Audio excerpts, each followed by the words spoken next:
The opera house, the ballerinas, a magical world full of innocence, young love, and terrifying ghosts. The Phantom of the Opera was one of my favorite books when I was a young teenager, and it's still among my favorites today. And yet I've never really gotten to have a good conversation with anyone about it, because unfortunately, I'm in the unpopular minority that believes Christine was right to choose Raoul and not the Phantom. Now I get why everyone disagrees with me. I mean, even Andrew Lloyd Webber disagrees with me and created this whole beautiful musical about why Christine should be with the Phantom. But I gotta say, when you read the original novel, it's pretty clear that Gaston Leroux was not shipping Phantom. He, like me, wanted Christine to be with Raoul because that's who she's really in love with, and that's who honestly loves her the most. Raoul's the one who cares about Christine and cares about how she feels. And sadly, the Phantom doesn't. At least not till the end of the story.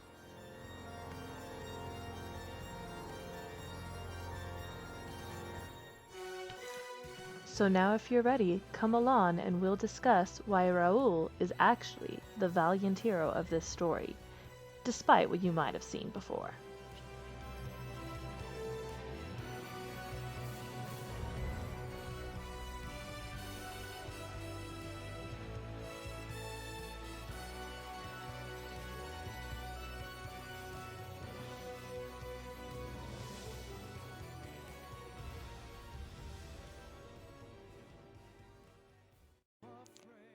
Now, for all of you thinking, Raoul, that guy with the weird hair, we need to first go over some differences between the musical and movie and the original novel. And one thing you've got to know to begin with is that the musical was very much influenced by Andrew Lloyd Webber's personal interpretation of the story. And his own interpretation was influenced by his life. During this time, Andrew Lloyd Webber had fallen in love with his young protege Sarah Brightman. And so to him, the story of a musical genius in love with a young woman and that she should totally pick him over the young dudes in her life was appealing. And that's what drew him to the story. And so that's what you get in the musical. Raoul is painted worse, while the Phantom, or the musical genius, is painted as the better option for the young girl. But if we go back to Gaston Leroux's original novel, that's really not how the story was framed. See, first things first, Raoul hasn't been ignoring Christine and only just notices her when she becomes famous. In the novel, Raoul hasn't been in Paris. He's been abroad and studying and actually training for a naval career. It's on one of his first nights back and his first night at the opera that Christine makes her grand debut. And so of course it coincides that on the day she comes out with her amazing voice, Raoul notices her again. But it's simply because he hasn't seen her since she was a child. They've been separated ever since the death of Christine's father. They had very much been childhood sweethearts and nearly inseparable companions as children.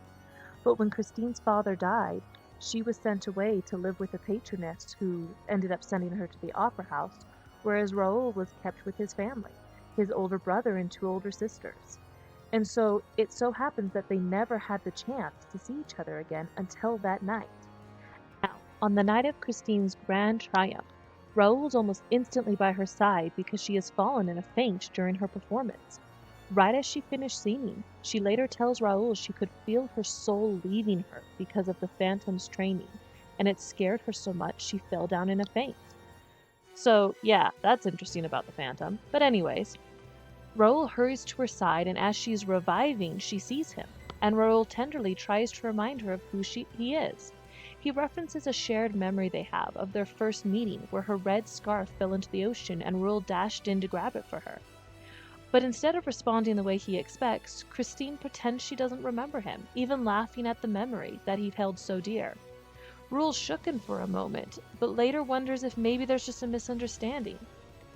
He goes back and hears voices in Christine's room, and gets worried and anxious. Several other themes occur throughout the next chapters in the book that convince Raoul that Christine is in danger and being stalked, or even worse, lied to by someone she trusts.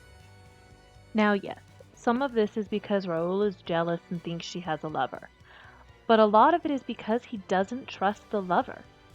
He can tell that whatever other man is in Christine's life is manipulating her, controlling her, and threatening her, and that scares him. He says at one point in the book that he would back off if he could believe it was an honorable man that was chasing after her. But because of the way that Christine is acting, Raoul can tell that it is not an honorable man. And he becomes even more horrified when Christine insists to him that it's a ghost, that it's the angel of music. All of this seems impossible to him, and he starts to worry that someone is preying on her past love for her father.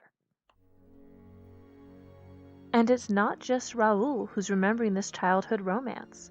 Christine later admits to him that she remembered him when he was by her side, but she was scared for him because the angel of music had made it very clear to her that if she ever pursued her old childhood sweetheart romantically, he would leave, he would abandon her, and she would lose her last memory of her father. She was also terrified what he could do to Raoul, and that's why she laughed at the memory that she secretly held so dear. And this is where there is a big change between the musical and the novel. In the musical, the Phantom has just as much right to court Christine as Raoul does.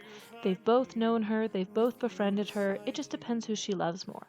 But in the book, it's made clear that Raoul and Christine are the love story we would normally be rooting for, and that the thing coming up between them is this dark shadow of the Phantom, this manipulative person who will use lies, threats, and murder to try to separate them and keep them apart.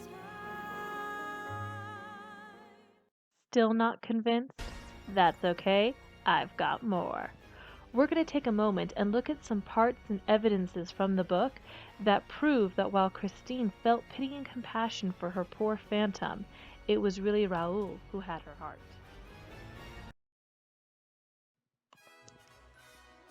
First evidence.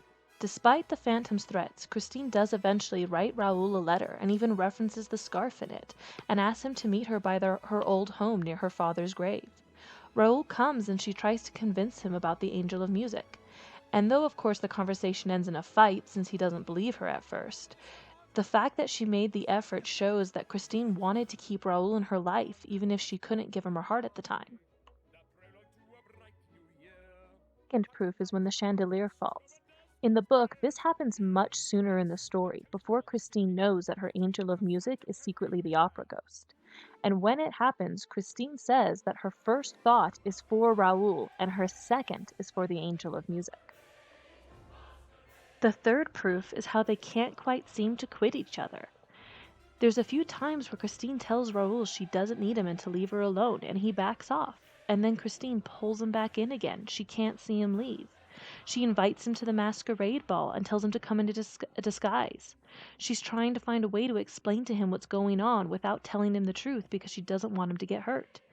And Raoul, every time he gets fed up with it all and decides that Christine's just leading him along and he's done with her, he gets worried about her again. He even makes the offer at one point that he doesn't have to have her run away with him. He just wants her to let him get her away from whatever she's scared of. He says that he'll just take her away somewhere and then leave her there and never bother her again. He just doesn't want her to be scared anymore. Now, yes, there are a few times throughout the novel where they both behave a little bit immaturely. And it maybe takes Raoul a little bit longer to grow up than it does Christine, because she's faced with the horror of the Phantom sooner than he is. But that's kind of the point. We're told throughout the novel again and again, including in the first time they describe Raoul and Christine, that they are young. They're young kids, and they just want to be able to fall in love with each other and let it mature into something real. But they're interrupted by the Phantom. This all comes to a head towards the end of the book once the Phantom makes it clear that he is taking Christine to live with him forever, that he is dragging her down into his dark world. Now it's funny because at this point he's actually made it clear to her that he intends for them to live in a normal house, but that's not what Christine means by his dark world. She's terrified of spending the rest of her life with the Phantom, but also of losing Raoul.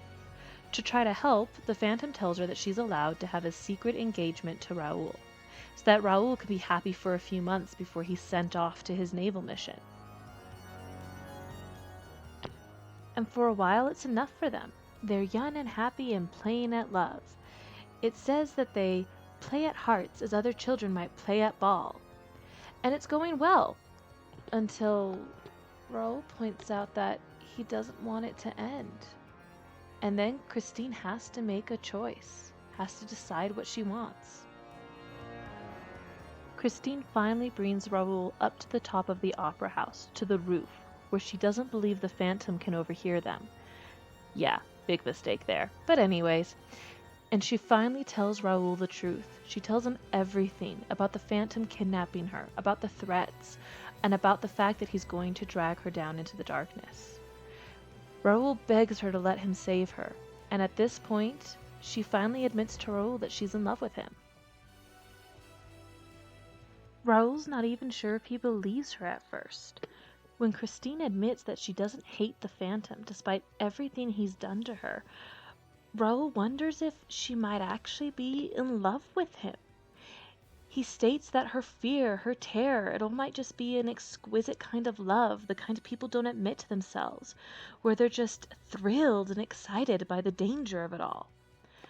But Christine turns her eyes on him and makes it clear that it's not love she feels, it's horror. Horror and pity for this poor broken soul. And of course, the Phantom is listening in and hears all of this, and that's why he moves up his timetable for kidnapping Christine. But that's not the takeaway. The takeaway is that Christine made a choice. As a final declaration of her love for him, Christine declares that if she did not love him, she would not give him her lips, and they finally share their first kiss. And Christine never does change her mind about this. When the Phantom kidnaps her, Christine even attempts suicide rather than be with him forever. And she only agrees to be his wife when he threatens Raoul. Now, if you want to know more about why it is the Phantom does eventually let Raoul and her go, that'll have to be a video for another time. But I just wanted to point out that when you read the book, Raoul really is there for Christine, and he does care about her, and there's a reason she chooses him.